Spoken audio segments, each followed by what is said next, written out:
Good morning, good afternoon, good evening. Today's Wednesday, August 27th, 2025. We're going to be reading the 9th chapter of 1 Corinthians today, following the daily reading plan, August 27th, chapter 9. As usual, we do have it queued up with Paul gives up his rights. Am I not as free as anyone else? Am I not an apostle?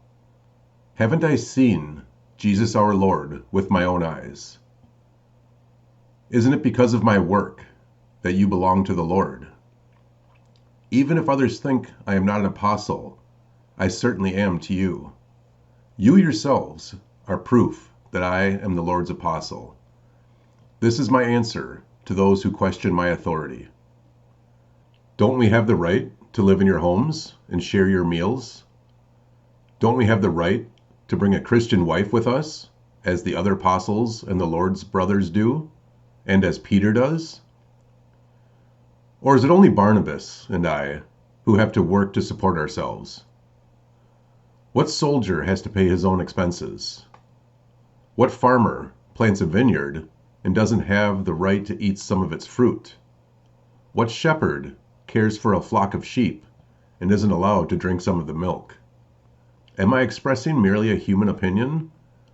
Or does the law say the same thing?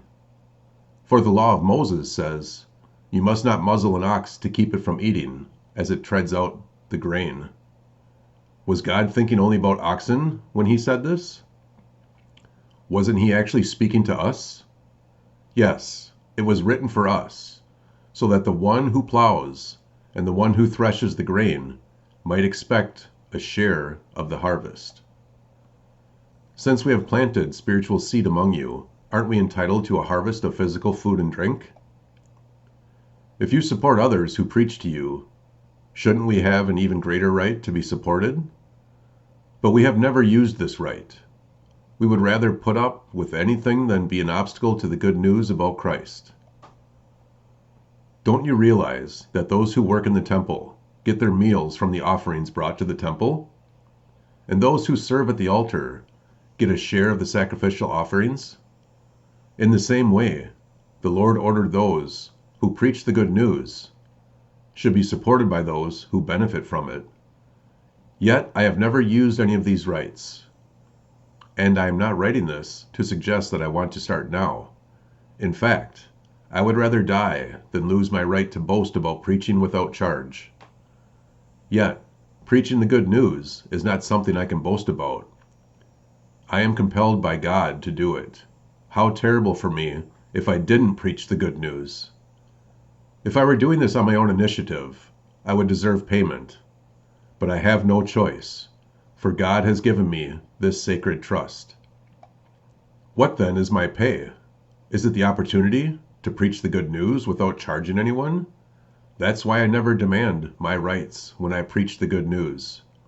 Even though I am a free man with no master, I have become a slave to all people to bring many to Christ. When I was with the Jews, I lived like a Jew to bring the Jews to Christ. When I was with those who follow the Jewish law, I too lived under the law.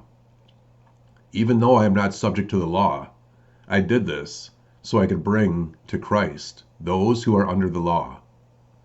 When I am with the Gentiles, who do not follow the Jewish law, I too live apart from that law, so I can bring them to Christ. But I do not ignore the law of God. I obey the law of Christ. When I am with those who are weak, I share their weakness, for I want to bring the weak to Christ. Yes, I try to find common ground with everyone, doing everything I can to save some. I do everything to spread the good news and share in its blessings. Don't you realize that in a race, everyone runs? But only one person gets the prize, so run to win. All athletes are disciplined in their training. They do it to win a prize that will fade away, but we do it for an eternal prize. So I run with purpose in every step. I am not just shadowboxing. I discipline my body like an athlete, training it to do what it should. Otherwise, I fear that after preaching to others, I myself might be disqualified. That wraps up chapter 9. We'll see you back for the first half of chapter 10 tomorrow. As always, Lord willing, have an amazing day, and God bless.